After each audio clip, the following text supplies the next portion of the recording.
Olá, queridos, a paz, boa tarde, como é que vocês estão? Hoje, dia 30 de outubro, dia maravilhoso que o Senhor preparou para nós. Boa tarde, pessoal do YouTube. Oi, Dinda.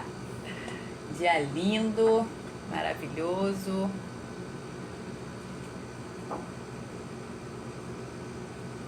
Vamos chegando. Preparando aí seu papel e sua caneta. Já estamos finalizando Provérbios. Amanhã, o último dia de Provérbios.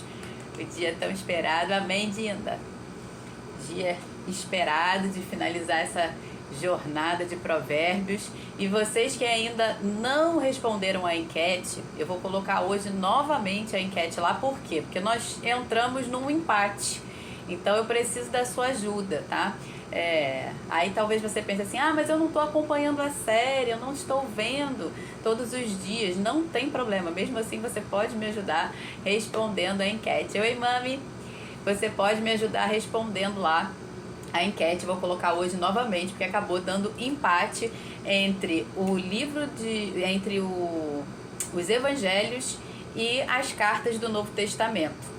Então eu vou colocar hoje novamente lá a enquete. Mesmo que você não esteja acompanhando a série, me ajuda lá a responder a enquete pra gente decidir qual vai ser a próxima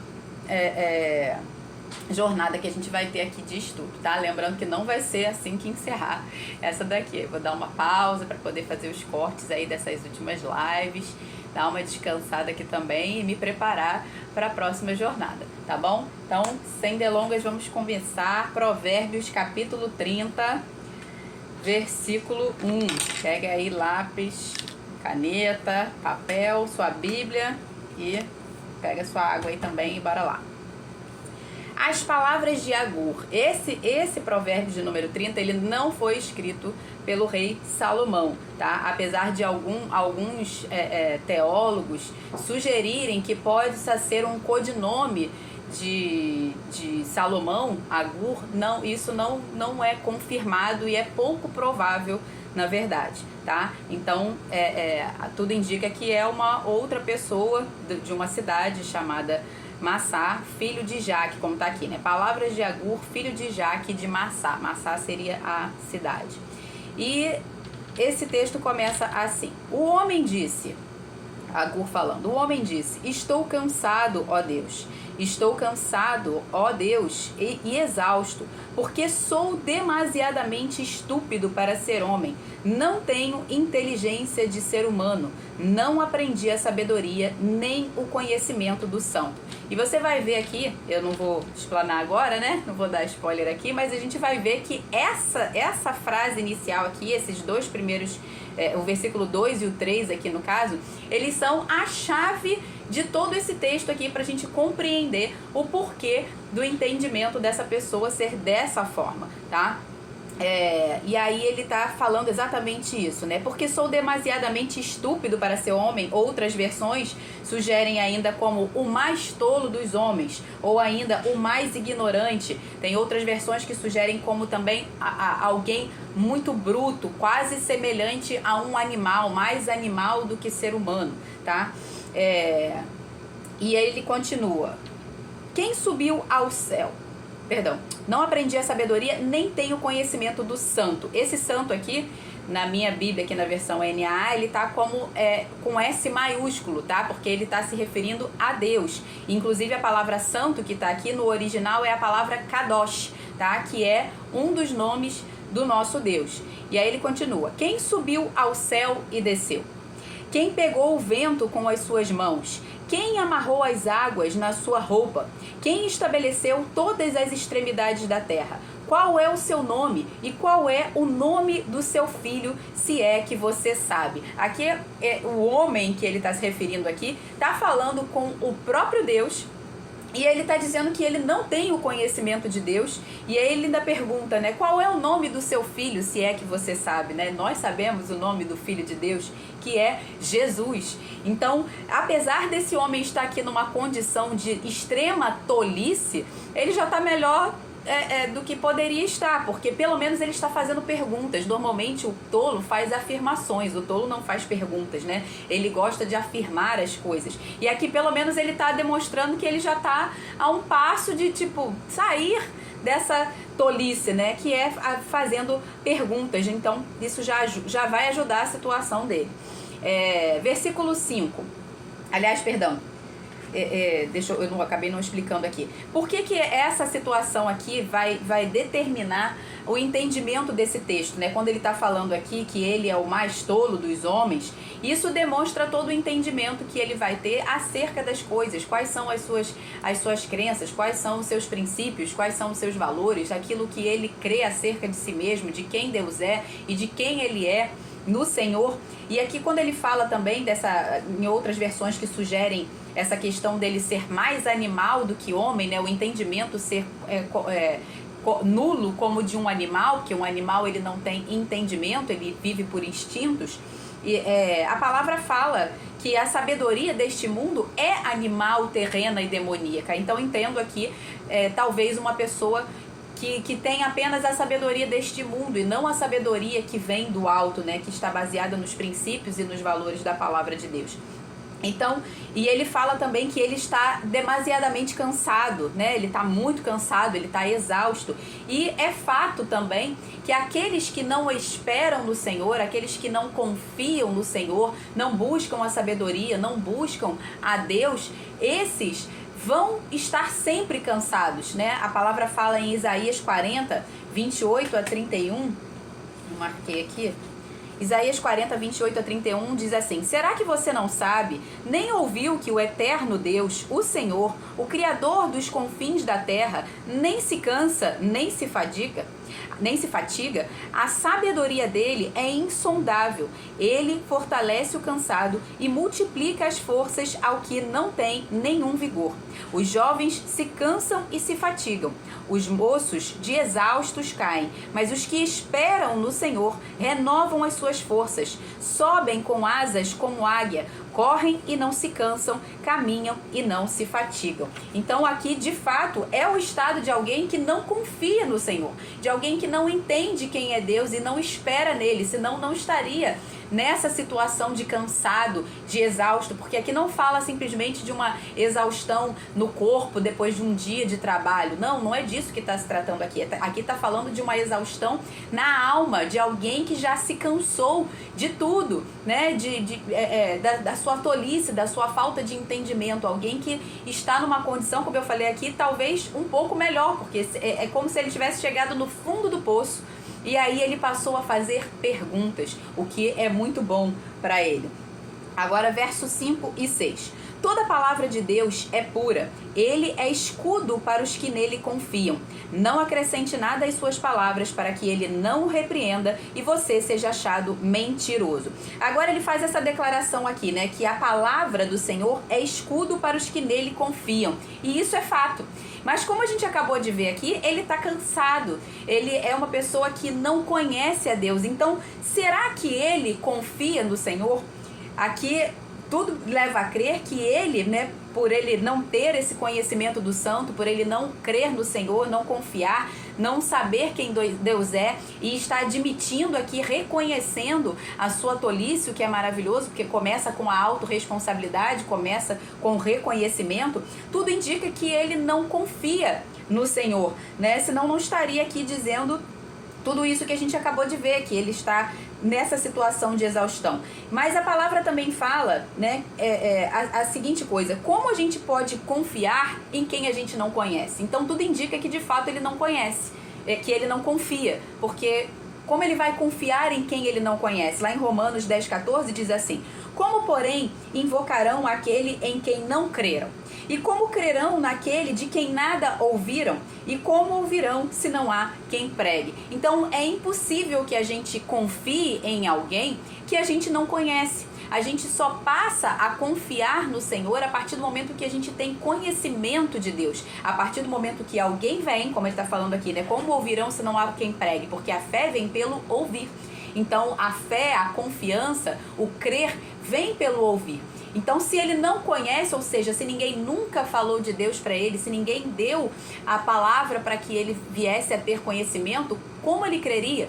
Não tem como. Então, ele não confia em Deus, ele não crê em Deus. Então, fica muito claro aqui essa condição realmente de tolice desse homem aqui a quem Agur se refere, que não sabemos se ele está se referindo a ele mesmo, né? Ou se ele está falando dele, ou se ele está falando de uma outra pessoa, né? Se ele está se referindo a ele como se fosse na terceira pessoa, ou se ele está se referindo realmente a uma outra pessoa. Mas essa pergunta, esse tipo de pergunta, né, essas perguntas que nos levam a sair desse estado de tolice, todos nós devemos fazer esse tipo de pergunta, né? Será que de fato, coloquei algumas perguntas aqui para a gente refletir, será que realmente eu creio em Deus? Isso é o tipo de pergunta que nós temos que fazer hoje para nós mesmos. Será que eu confio como eu acho que eu confio no Senhor? O que eu conheço de Deus e da sua palavra para afirmar que eu realmente creio nele? O que eu sei a respeito do que Deus e a sua palavra dizem a respeito de Jesus Cristo e o que eu devo fazer dele na minha vida? Né? Como nós vemos no Novo Testamento, as pessoas perguntavam para os apóstolos: o que faremos de Jesus? Né? O que fazer acerca disso que você está me falando a respeito de Jesus? Então, todos nós temos que nos fazer essas perguntas, né? Será que eu realmente confio? Porque se eu confio, é porque eu conheço. É porque eu tive revelação de quem Deus é. Então, a pergunta é: você realmente teve uma revelação de quem Deus é? Para que você possa, de fato, confiar nele? Para você crer nele? Porque essas perguntas são as perguntas que nós temos que fazer hoje, porque são perguntas que vão impactar não só a nossa vida aqui na Terra, mas toda a nossa eternidade. Então, esse é o tipo de pergunta que nós devemos nos fazer hoje, tá? Porque se a palavra é escudo para os que nele confiam, será que essa palavra tem sido um escudo para mim? Porque se eu não conheço essa palavra, de fato eu não tenho como crer no Deus dessa palavra, tá? Então, faça esse tipo de pergunta para você ainda hoje. Versículo 7 a 9. Aí agora aqui é que a gente vai ver o porquê, né, essa identificação dele, essa declaração dele de que ele é tolo é tão importante, por causa da oração que ele fez, que está aqui no verso 7 ao verso 9, que diz assim: 2 coisas te peço, ó Deus. Não recuse o meu pedido antes que eu morra. Afasta de mim a falsidade e a mentira. Não me deis nem a pobreza, nem a riqueza. Dá-me o pão que me for necessário, para não acontecer que, estando eu farto, te negue e diga: quem é o Senhor? Ou que, empobrecido, venha furtar e profane o seu nome. Isso aqui é uma oração de alguém realmente estúpido, de alguém realmente tolo. E talvez algumas pessoas na sua religiosidade possam olhar para esse tipo de oração aqui e pensar assim: nossa, muito espiritual ele, né? Mas não é. Isso aqui não tem nada a ver com espiritualidade. Pelo contrário, isso aqui justamente revela a condição de tolice, de estupidez, de ignorância, de falta de conhecimento de Deus que ele se encontra, né? Por causa de várias coisas aqui. Primeira coisa, não me deis nem a pobreza, nem a riqueza. Se eu tenho entendimento de quem Deus é, de quem eu sou em Cristo Jesus e daquilo que Cristo conquistou na cruz do Calvário para mim, eu jamais vou pedir assim: Senhor, não me dê nem a riqueza, nem a pobreza. Eu posso até não querer a pobreza, de fato, isso ninguém quer. Mas a riqueza já foi algo que está no pacote daquilo que Deus conquistou, daquilo que Cristo Jesus conquistou para nós na cruz do Calvário. Então eu não posso ser tola e dizer assim: Senhor, eu rejeito isso que o Senhor pagou o preço de sangue para conquistar para mim. Porque tudo que nós tínhamos direito, tudo que nós tínhamos acesso antes do pecado, ou seja, todos os bens, todas as riquezas, tudo que há no mundo, a terra foi dada a nós. Então, tudo que há nesse mundo foi dado a nós, por herança, por Deus. E quando nós pecamos, essa autoridade que nos foi dada, esse domínio que nos foi dado, foi concedido ao diabo. E quando Jesus morreu na cruz do Calvário, ele estava nos restituindo tudo aquilo que o inimigo tomou de nós a autoridade, porque nós, na verdade ele não tomou de nós, fomos nós que demos ao inimigo essa autoridade. Então é como se Jesus tivesse tomado os despojos, ou seja, tudo aquilo que o inimigo tomou junto quando nós pecamos, e estivesse nos devolvendo. Então Jesus pagou o preço de sangue para isso. Não foi só pela sua salvação que Jesus pagou o preço de sangue, mas foi para que você tivesse novamente a autoridade, o domínio sobre todas as coisas que Deus te deu, que Deus te concedeu. Então quando eu falo assim, ai Senhor, não me dê nem a riqueza nem a pobreza. Como assim? Como você rejeita aquilo que o Senhor já te confiou e que Ele pagou um preço altíssimo para isso? Você não pode fazer isso. Né? Além do mais, aqui nessa situação ele não tinha o Espírito Santo, então não tinha o entendimento, não tinha o conhecimento do santo. Mas e nós, os que cremos em Cristo Jesus, que temos esse entendimento, que a palavra fala que temos a mente de Cristo, será que nós também não estamos fazendo esse tipo de oração tola? Senhor, eu não quero ficar rico, Senhor, eu não quero ter dinheiro, Senhor, eu não quero ter bens, eu não quero ter riquezas. E aí ele fala aqui o motivo pelo qual ele não quer riqueza. Ele fala assim, dá-me o pão que for necessário, para não acontecer que estando farto, eu te negue e te diga quem é o Senhor. Quem nega o Senhor não é porque está farto. Ninguém nega o Senhor porque está farto. As pessoas negam ao Senhor porque elas talvez nunca tenham o conhecido de fato. Porque não é a pobreza ou a riqueza que vai fazer você negar ao Senhor. É a sua falta de entendimento.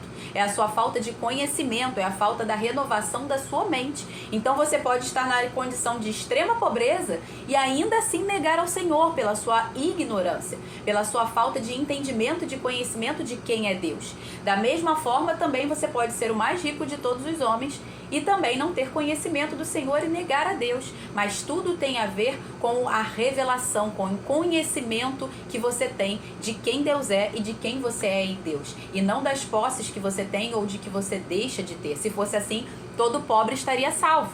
Nenhum deles iria para o inferno, porque basta não ser rico que eu tenho o conhecimento de Deus. Não tem nada a ver uma coisa com a outra, tá? Então não confunda. E aí ele tá falando aqui, dá-me o pão que for necessário. Quando a pessoa está pedindo apenas pela necessidade dela, é porque ela não entendeu uma coisa chamada propósito. Tá? Se você ora apenas pelas suas necessidades, a palavra fala que os ímpios é que procuram essas coisas, né? Quando a palavra de Deus fala que você não precisa andar ansioso por essas coisas, porque essas coisas são os ímpios que procuram. Deus já sabe todas as nossas necessidades e Ele supre cada uma delas, então não é sobre isso que você tem que pedir. A palavra fala que você deve buscar o reino.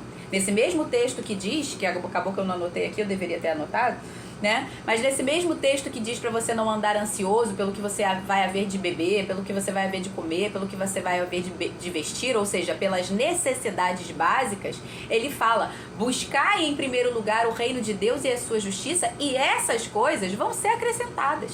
Então, se você apresenta para Deus necessidade, e não me entenda mal, Deus é um Deus provedor. Ele é um Deus que supre necessidades, tá? A palavra fala, ontem fui moço, hoje sou velho, nunca vi um justo desamparado, nem a sua descendência mendigar o pão.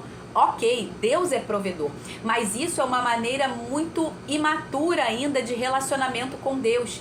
É o relacionamento de um pai com um filho imaturo. Um filho imaturo, ele depende do pai para suprir todas as suas necessidades.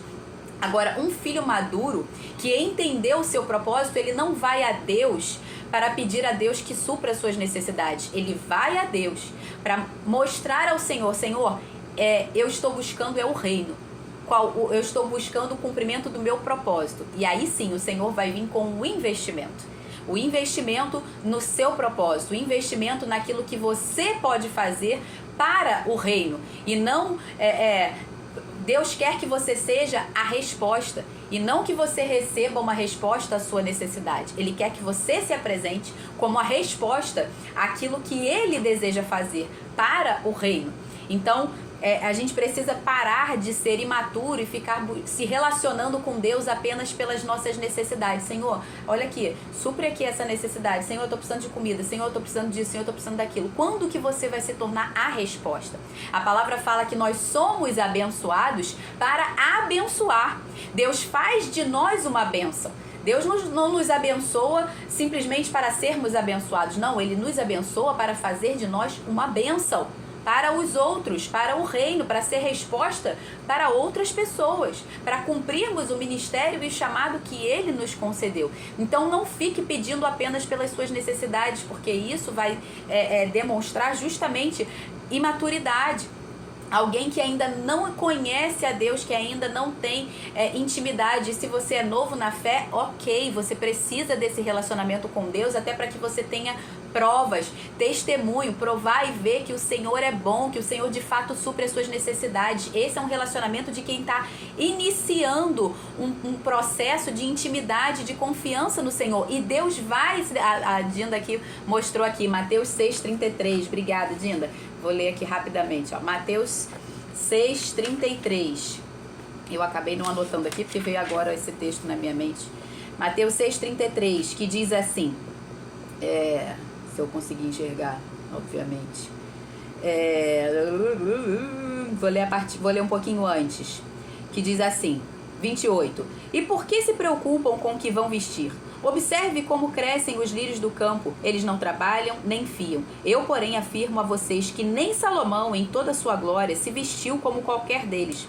Ora, se Deus veste assim a erva do campo, que hoje existe e amanhã é lançada no forno, não fará muito mais por vocês, homens de pequena fé? Ou seja, esse tipo de relacionamento é de quem tem pouca fé, de quem ainda não construiu um relacionamento de intimidade, de conhecimento com Deus. E aí ele continua, portanto, não se preocupem dizendo que comeremos, que beberemos ou com que nos vestiremos, porque os gentios, os ímpios, é os que procuram todas essas coisas. O Pai de vocês que está no céu sabe que vocês precisam de todas elas, mas busquem em primeiro lugar o reino de Deus e a sua justiça, e todas essas coisas lhes serão acrescentadas. Portanto, não se preocupem com o dia de amanhã, pois o amanhã trará os seus cuidados. Basta ao seu dia o seu próprio mal. Como a gente viu ontem, o dia de amanhã não existe.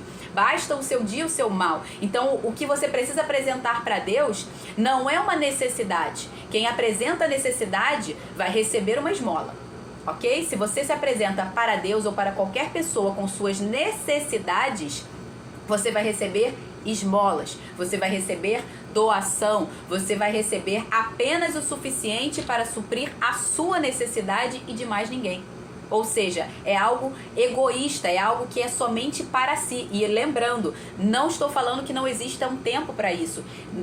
No início é assim, o nosso relacionamento com Deus é assim. Até que a gente entenda quem Deus é e quem nós somos nele, o início de um relacionamento com Deus é assim para todos. E Deus tem prazer em se revelar como provedor. Todos nós vamos passar por esse processo, por esse nível de entendimento de Deus se revelando. Quem nunca, né, no início da conversão, que não passou por um tempo de necessidade financeira e Deus se revelando como um provedor, como um pai maravilhoso. Isso é Deus se revelando como pai, ok? Mas Deus quer se revelar não só como pai, Ele quer se revelar como amigo. Ele quer se revelar como aquele que quer investir no seu propósito, naquele propósito que Ele tem para você. Então, se você chega para Deus e apresenta suas necessidades e você não é mais um novo na fé, né? Se você ainda, se você já está burro velho na fé e ainda continua apresentando para Deus suas necessidades, então reveja o seu conhecimento de Deus.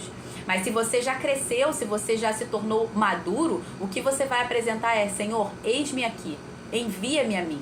E aí Deus vai investir no seu propósito, Deus vai investir naquilo que Ele tem para você, para fazer de você uma bênção para outros. As suas necessidades vão continuar sendo supridas, ok? Mas você não vai mais precisar de Deus para isso. Deus já te capacitou para que você mesmo supra as suas necessidades. E para que você trabalhe, como diz a palavra, não só para suprir os seus desejos egoístas, as suas necessidades egoístas, mas para que você supra abundantemente a necessidade de outros.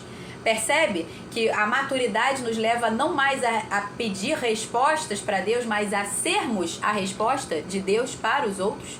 Por quê? Porque existem outros novos na fé que dependem de nós. Então, se a gente continua no berçário, a gente não abre espaço, não sai, não cresce, e a gente continua lá no berço precisando de mamadeira, sendo que tem outros que estão chegando e que estão precisando do berço, da mamadeira, que estão precisando dessas necessidades para serem supridas, e eles também vão crescer. É um processo. Então você não pode permanecer na sua tolice, você não pode permanecer na imaturidade, na ignorância, sem saber quem Deus é e quem você é em Cristo Jesus, tá? Deixa eu só me achar aqui, que eu acho que eu já falei tudo, só para ver se tá faltando nada. Então, aqui, não confunda, tá? Porque às vezes você pode olhar isso aqui, não me deixe nem a pobreza nem a riqueza. Às vezes alguém pode falar assim, mas Paulo falou assim, aprendi a estar contente em toda e qualquer situação, sempre sei estar na fartura e sei estar na abundância. Isso sim, não confunda estar contente, aprender a estar contente em toda e qualquer situação, não confunda estar contente, caso isso aconteça, com você pedir para que você não tenha a abundância. Isso é ignorância. Não peça isso para Deus, tá? Peça para Deus, Senhor, eu quero tudo que o Senhor tem para me dar. Senhor, tudo que o Senhor conquistou na cruz do Calvário, eu não vou rejeitar. Eu não vou rejeitar porque o Senhor pagou o preço de sangue para isso. Então eu seria uma tola se eu fizesse isso. E eu não quero. Eu quero tudo que o Senhor tem para mim. E eu quero estar preparada para isso. Eu quero ter maturidade para isso. Então, quando ele fala aqui, ele continua depois, né? Para acontecer que estando farto eu te negue, a gente já falou aqui que o negar não tem nada a ver de estar farto ou não, porque se fosse assim nenhum pobre negaria a Deus, mas ele fala assim também, ou que empobrecido venha furtar e profane o nome de Deus. Olha a mentalidade. Por que empobrecido venha furtar? Por que não empobrecido eu não vou trabalhar? Enquanto houver capim para capinar, a gente não precisa roubar, a gente pode trabalhar. Então perceba que é uma mentalidade, como denota aqui o texto, animal, terrena, demoníaca, tola. Alguém que realmente não tem o entendimento e que pensa que, se eu ficar pobre eu vou roubar. Por quê? Por que você vai roubar? Isso é uma mentalidade de improdutividade. Lembra que a gente falou várias vezes aqui? Pobreza é improdutividade. Uma mentalidade improdutiva vai pensar em roubar se estiver faltando. Mas uma mentalidade produtiva vai pensar, o que eu posso fazer para prover? O que eu posso fazer, como que eu posso produzir para poder colher?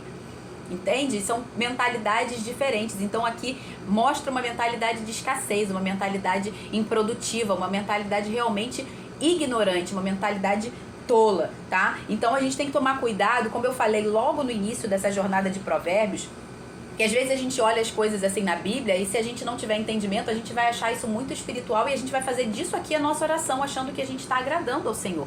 E não é verdade.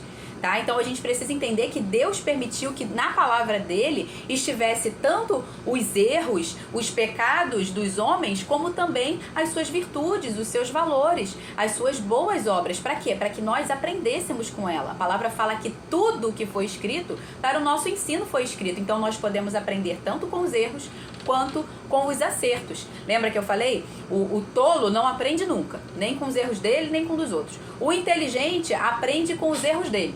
E o sábio aprende com os erros dos outros, para que ele não precise errar. Então é isso que nós temos que fazer aqui. Nós temos que entender o contexto do texto para que a gente não erre e para que a gente não ache que isso aqui é algo espiritual e que a gente tem que repetir, tá? O que a gente precisa é ser resposta, tá? Deixa eu ver se eu esqueci alguma coisa aqui. Tá, além disso, quando a gente não busca a Deus, conhecer ao Senhor, conhecer quem Deus é e conhecer quem nós somos nele, tá? O que vai acontecer é que nós vamos prestar conta. Nós vamos prestar conta não só de quem nós somos, o que nós fazemos e o que nós temos. Nós vamos prestar contas a Deus também daquilo que nós deveríamos ter sido. Aquilo que era o propósito original dele para nós, aquilo que nós deveríamos ter feito e aquilo que nós deveríamos ter possuído, não só materialmente falando, mas espiritualmente falando. Os nossos frutos, os nossos resultados, e frutos e resultados são coisas diferentes, tá? Os resultados são coisas que nós mesmos desfrutamos, os frutos são coisas que nós fazemos para os outros, porque uma árvore não come do seu próprio fruto, tá bom? Então, são coisas diferentes, frutos e resultados. Os resultados somos para nós mesmos, é para nós mesmos. Agora, os frutos é aquilo que a gente dá que vai abençoar a outro, é a nossa resposta, aquilo que Deus já nos deu. Por estarmos conectados na videira, nós frutificamos, e esses frutos não são para nós, esses frutos são para os outros. Ou seja, nós fomos feitos uma bênção e nós abençoamos aos outros. tá? Então, quando nós estamos em Deus, buscando o reino, buscando a sabedoria, nós vamos tanto ter resultados para nós mesmos, como vamos frutificar para alimentar os outros. Então, tudo está diretamente proporcionado às nossas crenças. Aquilo que a gente pensa de nós mesmos. Se você pensar, eu sou um fracassado, assim será. Se você pensar, eu sou mais que vencedor, assim também será. Jesus sempre falou, seja feito conforme a sua fé. E a fé é o quê? É a certeza que você tem no seu coração. Então, se você tem a certeza no seu coração de que você é pobre, de que você é miserável, de que você não merece nada, de que você, se você ficar pobre, você vai roubar, de que você quer a pobreza, prefere a pobreza do que a riqueza, é isso que você vai ter. E essa não é a vontade de Deus para você, mas Ele te dá o livre-arbítrio. Ele te dá a escolha, Ele não vai interferir. Não é essa vontade, Ele vai se entristecer com isso, porque não é isso que Ele gostaria para você. Mas se é assim que você crê, assim será. Conforme você crê no seu coração, a palavra fala... deixa eu ver se eu anotei o texto aqui. Eu acho que eu não anotei. Anotei. Diz assim, ó, lá em Provérbios 27:19. Assim como tu pensas... antes de Provérbios 19 tem um outro texto que diz, assim como tu pensas, tu és. Também em Provérbios, mas eu anotei o texto. Mas o outro de Provérbios 27:19 diz assim, como na água o reflexo do rosto corresponde ao rosto, assim o coração do homem corresponde ao homem. Então aquilo que você crer no seu coração, assim você será. Então por que não crer em coisas maiores? Então por que não ter pensamentos mais altos? A palavra fala, eu é que sei que pensamentos tenho a vosso respeito, diz o Senhor. Pensamentos de paz e não de mal, para vos dar um futuro e uma esperança. Então por que eu não buscar aquilo que Deus pensa a meu respeito? Por que eu não crer e entender que eu sou tudo que a palavra de Deus diz que eu sou? Eu posso ter tudo que Deus diz que eu tenho, eu posso fazer tudo que a palavra diz que eu posso fazer, porque Ele não mente. Ele é o meu padrão, Ele é o meu parâmetro. Então por que não buscar isso? Por que se conformar com a mediocridade? Por que se conformar com a improdutividade, com a pobreza, com a escassez, com a miséria? Não vos conformeis com esse século. Não vos conformeis com este mundo, com a sabedoria deste mundo que é animal, terrena e demoníaca. A palavra fala em Romanos 12:2. Romanos 12:2. Não vos conformeis com este século, mas transformai-vos pela renovação da vossa mente, para que experimenteis qual é a boa, perfeita e agradável vontade de Deus. Deus não tem uma vontade ruim, Deus não tem uma vontade imperfeita, Deus não tem má vontade ao seu respeito, pelo contrário, Ele tem abundância, Ele tem vida e vida em abundância, não é vida em escassez. Escassez é o oposto daquilo que Deus tem para nós. Então por que não buscar o conhecimento dEle? Por que não crer e confiar naquilo que Ele disse a meu respeito e desejar por isso? Eu não posso me conformar com menos do que aquilo que Deus tem para mim. Eu quero tudo que Deus tem para mim, porque Ele morreu para isso. Ele pagou o preço de sangue para isso, não foi qualquer preço. Não foi um dinheiro que você tira da sua carteira, todo o ouro do mundo, toda a prata do mundo não paga aquilo que Deus conquistou na cruz do Calvário pra gente. Então a gente não pode se conformar. A gente não pode se conformar com uma mentalidade medíocre, com uma mentalidade que está aquém daquilo que Deus deseja para nós. Isso é muito sério, porque não é só na questão natural, não é só na questão financeira. É em todas as áreas da nossa vida. Se a gente acha que o nosso casamento vai ser medíocre, nós vamos viver um casamento medíocre. Se a gente acha que os nossos filhos vão se perder, que os nossos filhos não são filhos que vão glorificar o Senhor, é assim que vai ser. Nós precisamos crer como Deus fala a nosso respeito. Nós precisamos acessar essa palavra, colocar essa palavra no nosso coração e dizer, isso é pra mim. Se Ele me deu, é porque Ele me ama, é porque eu mereço. E eu não mereço porque eu fiz algo para merecer. Eu mereço porque eu estou nele e Ele merece. Foi Ele quem fez, o mérito é dele, o mérito não é meu. Mas eu não posso rejeitar, eu não posso ser tola e falar, eu não quero isso. Como é que eu vou rejeitar algo que alguém pagou o preço de sangue para me dar? Que nível de desfeita é esse? Pensa que se alguém compra um presente para você e você fala assim, eu não quero.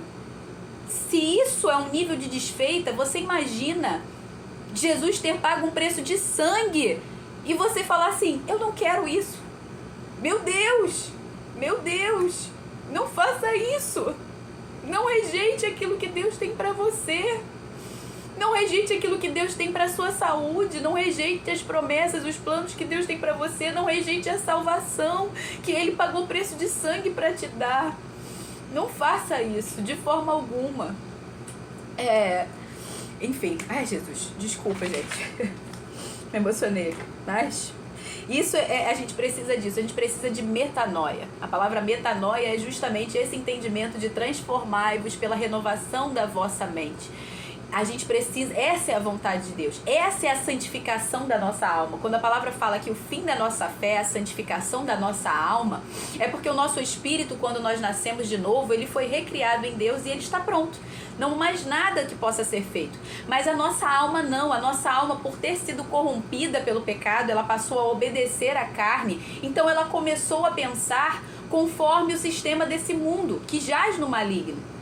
Então, a nossa santificação, que a palavra fala para que a gente desenvolva a nossa salvação com temor e tremor, desenvolver a nossa santidade, a nossa santificação, é justamente essa transformação, essa renovação da mente. Eu não preciso mais crer como o sistema desse mundo, eu não preciso mais ser gado, andando atrás de todo mundo, sendo medíocre, sendo como a média das pessoas do mundo. Não, eu posso ser diferente, eu vou crer conforme Deus crê, eu vou transformar a minha mente e passar a entender, crer e pensar conforme Deus pensa. E como que Deus pensa? Como está na sua palavra, conforme está nas suas promessas. Essa é a vontade dele para mim e eu não vou viver nada aquém disso. Eu não vou viver além do que ele me manda, mas eu também não vou viver aquém. Eu não vou viver abaixo. Eu não posso querer mais do que aquilo que ele disse que é para mim. Eu não posso querer ser maior do que Deus, como Satanás quis ser. Satanás quis ir além do que aquilo que Deus disse que era para ele. Isso é orgulho. Eu não posso querer além disso, mas eu também não posso querer menos, porque é tão orgulho quanto. Querer menos é achar que a vontade de Deus para mim não é boa. Eu não posso nem a mais e nem a menos. Eu não posso nem ir além, mas eu também não posso ir aquém. Tudo que Deus tem pra mim, eu quero. Eu não vou rejeitar. Amém? Eu vou continuar o dia inteiro aqui, só nesse texto, gente. Vou continuar. Ai, ai. Verso 10. Até perdi aqui o fio da meada. Não calunie o servo diante de seu senhor, para que você não seja amaldiçoado por aquele servo e seja visto como culpado, tá? Quem é você para amaldiçoar o servo alheio? Quem é você para amaldiçoar outra pessoa? Todos nós somos imagem e semelhança do Criador. Antes de sermos filhos, todos nós somos criatura, todos nós somos servos do Senhor. Então, nós não somos ninguém para amaldiçoar o servo alheio. Não podemos fazer isso, não podemos amaldiçoar as pessoas. Há pessoas que amaldiçoam o próprio pai e que não bendizem a sua mãe. Uma condição aí, novamente, desonra, ou desonrando pai e mãe. Há pessoas que são puras aos seus próprios olhos e jamais foram lavadas da sua sujeira. Olha o orgulho aí. Há pessoas cujos olhos são arrogantes e que olham para os outros com desdém. Orgulho é você querer ser além do que aquilo que você realmente é. Há pessoas cujos dentes são espadas e cujas mandíbulas são facas para consumirem os aflitos da terra e os necessitados desse mundo, né? Eles são pessoas que nunca estão satisfeitas, eles querem não só o que é deles, mas eles querem também tomar aquilo que é dos outros. Eles negam o direito dos outros e não suprem a necessidade, tudo é para eles. E aí ele continua aqui, a sanguessuga tem 2 filhas, que se chama dá e dá, ou seja, a pessoa que só pensa em si mesma, a pessoa que só quer consumir dos outros, ela só pensa em receber, me dá, lembra? É exatamente essa condição aqui, e ele continua aqui, a sanguessuga tem 2 filhas que se chamam dá e dá. Aí eu vou pegar essa primeira parte aqui, né? É justamente esse tipo de pessoa que só ora para Deus suprir a sua necessidade. Ele nunca quer ser resposta para ninguém. Ele é um sanguessuga. Lembrando, uma coisa é o nível de maturidade. Se você é um novo na fé, se você está nesse nível de maturidade de Deus apenas suprir a sua necessidade, amém.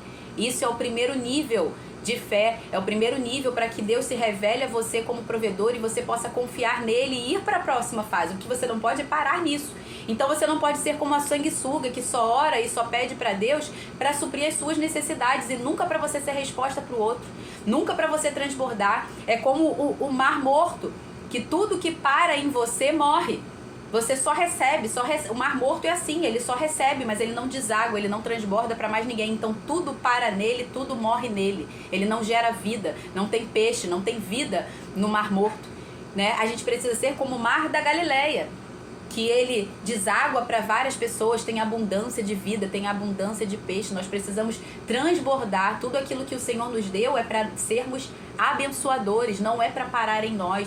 Não é só farei de ti uma bênção e para por aí. Não, eu farei de ti uma bênção para que você possa abençoar. Então esse nível da sanguessuga aqui é o nível 1, é o nível daquela pessoa ou que ainda está realmente neófito, ou aquela pessoa que é realmente tola, egoísta, narcisista, ela só pensa nela, é tudo sobre ela, é só o umbigo dela, o ventre dela é o seu Deus, e aí ela não pensa em mais ninguém, ela não quer contribuir com ninguém.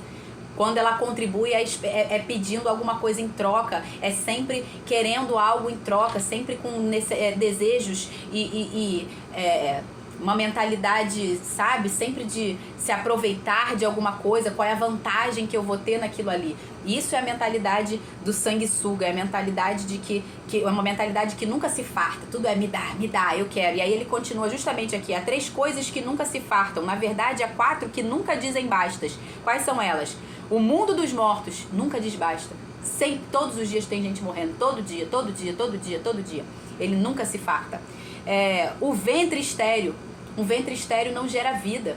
Então toda semente que é lançada nela morre, não produz vida. A terra que não se farta de água. Pode ter chuva, a terra vai puxar. Pode demorar um pouquinho, mas ela vai puxar, ela vai sugar. E o fogo que nunca diz basta. Enquanto você não para o fogo, ele não para. Ele vai continuar se alastrando, até que ele encontre algo que não queime pelo caminho ou que alguém vai lá e apague ele vai continuar se alastrando. Então, assim é a pessoa sanguessuga, ela só quer pra ela. Me dá. E nada frutifica nela. Qualquer semente dela não frutifica. Ela pode colocar a semente dela na terra mais fértil que for.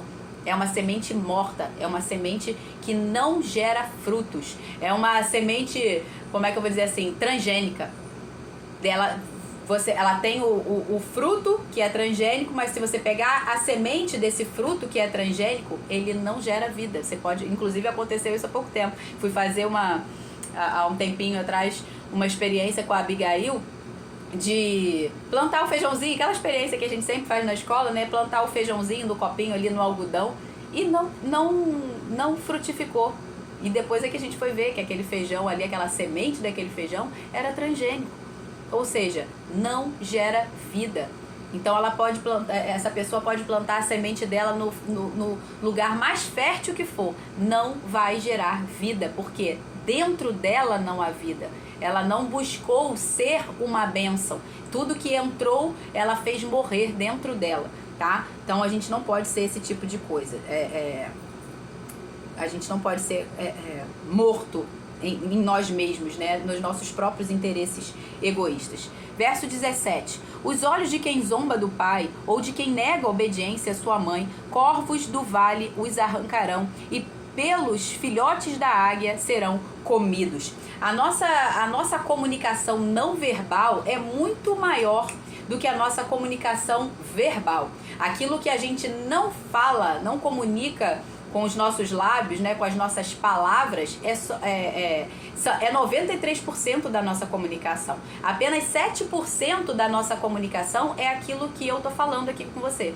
A forma como eu estou me expressando, como eu estou gesticulando, a forma que eu olho, a forma que eu me expresso, o meu tom de voz, isso é 93% da minha comunicação. 7% é a palavra que está saindo da minha boca. Então, quando ele está falando aqui, né, de os olhos de quem zomba do pai, ou seja, às vezes o filho, ele não está zombando do pai com algo que ele está falando. Ele às vezes não está falando nada, mas ele olha com desdém.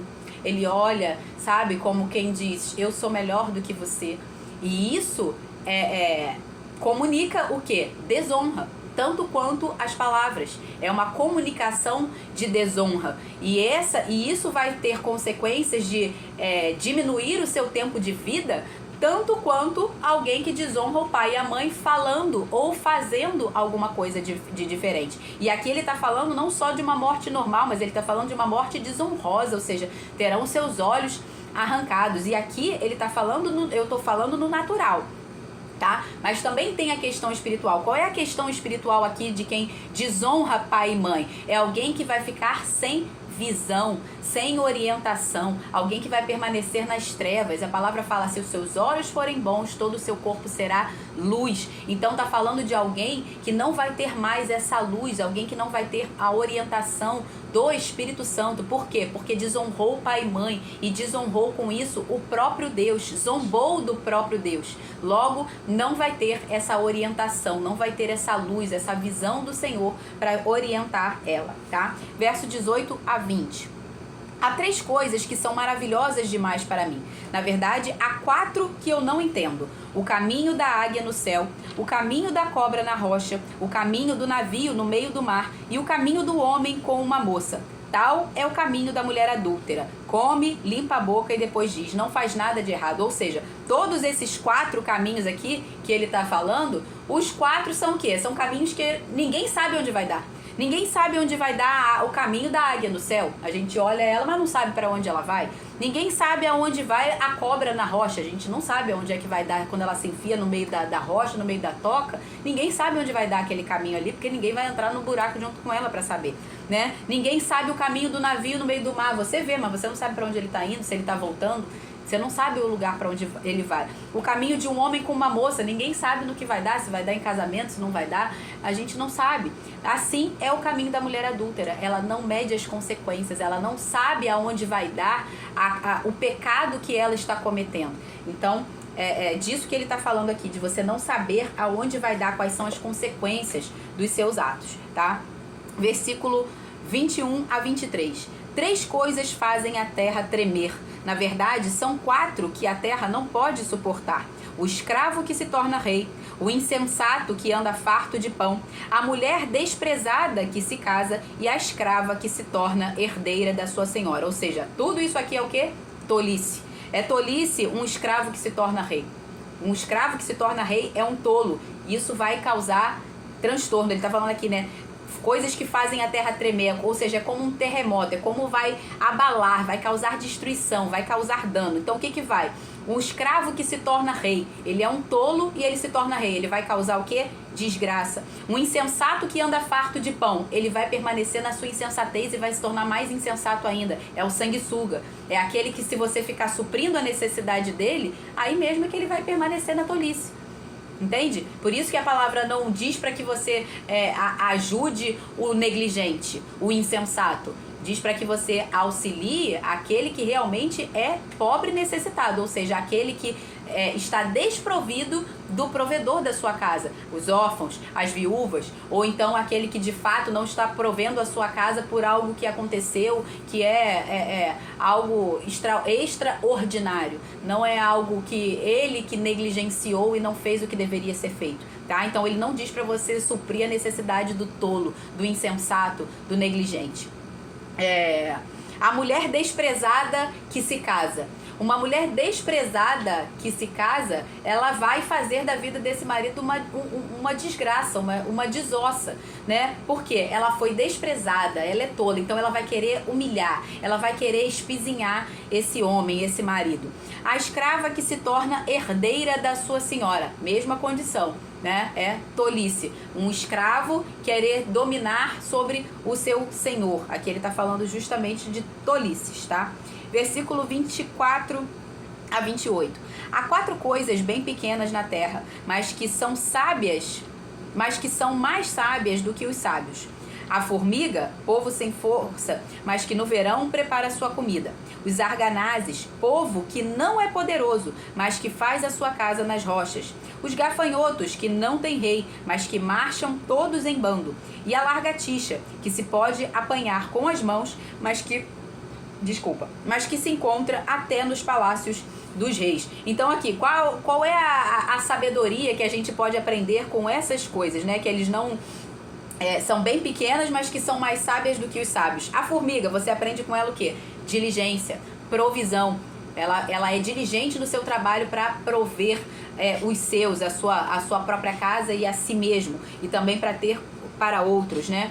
Os arganazes, e você aprende com ele o quê? Ele firmou a sua casa na rocha. E quem é a nossa rocha? É Cristo. Então nós temos que aprender com ele. Temos que estar firmados na rocha da nossa salvação, que é Cristo. Os gafanhotos, eles andam em unidade. Eles são como um exército poderoso que ninguém pode vir contra eles. Então onde há unidade, o Senhor ordena a bênção. Mas onde há divisão, um reino dividido não subsiste. Então nós precisamos andar em unidade. E a lagartixa, o que a gente pode aprender com ela? A construir o famoso network, a nossa rede de relacionamento. Ele está falando aqui, né? Ela é um animal pequeno, mas que se pode encontrar até nos palácios dos reis. Ou seja, ela, com os relacionamentos, com o jeitinho dela, ela vai se achegando e vai estando na presença dos grandes, na presença dos reis. Por quê? Porque tem coisas que o dinheiro não compra, tem coisas que você precisa aprender a se relacionar com as pessoas, gerar valor, né? Hoje está muito na moda essa palavra de gerar valor na vida das pessoas, ou seja, não se aproximar delas por interesse, porque você é interesseiro, mas porque você tem algo a oferecer, você é interessante, você tem coisas a agregar na vida dessa pessoa, para edificar na vida dessa pessoa também. Então, você pode ser interessante para ela e por isso você vai ter acessos que você não teria simplesmente pagando por aquilo ali, tá? Versículo 29 a 31. Há 3 que têm passo elegante, na verdade 4 que são imponentes no andar. O leão, mais forte dos animais, que não foge diante de nada. O galo, que anda ereto. O bode e o rei, a quem não se pode resistir. Então aqui está falando de elegância, está falando de autoridade, presença de comando, de ordem, de não retroceder, de força. É isso que a gente aprende com esses animais aqui, né? Com esse texto aqui. Versículo 32 a 33. Se você foi tolo a ponto de se exaltar, ou se planejou o mal, ponha a mão sobre a sua boca, porque o bater do leite produz manteiga, e o torcer do nariz produz sangue, e o instigar a ira produz brigas, né? O tolo, ele não mede as consequências das suas palavras, então ele sempre vai produzir contenda, ele vai produzir divisão, ele vai produzir ira, porque ele não tem esse bom senso, ele não tem o sensor, como a gente já falou várias vezes. E o pior, depois de causar o conflito, né, aquela sementinha do mal, depois dele causar o conflito, depois dele causar as divisões todas, o que ele vai fazer? Ele vai se fazer de vítima, né? Tipo, ai, mas eu não fiz isso por querer, não foi minha intenção, eu não queria assim, eu não pensei dessa forma. Ele vai se fazer de vítima e ainda vai culpar você. Vai dizer que nossa, mas você se ira com muita facilidade. Não, mas eu não quis dizer isso, não foi bem assim. Então, esse é o tolo. Ele não, é que ele tá falando, né? O torcer do nariz, o bater do leite produz manteiga, o instigar a ira produz brigas. Ele instiga a ira, né, para produzir brigas, e quando a briga acontece, depois ele vai se fazer de vítima. Então, fuja do tolo, não se associe com pessoas assim, não se case com pessoas assim, não faça amizade com pessoas assim, fuja delas. Você pode até influenciá-las no sentido de treiná-las, de tentar ajudá-las a buscar a sabedoria, a pregar o evangelho para elas, porque a gente deve pregar a toda criatura, mas não se associe com esse tipo de gente, porque senão você vai se tornar como um deles e ainda vai ser responsabilizado, vai ser culpado por aquilo que ele fez, tá? Porque quem anda com porco, como dizia mamãe, vovó, farelo come, tá?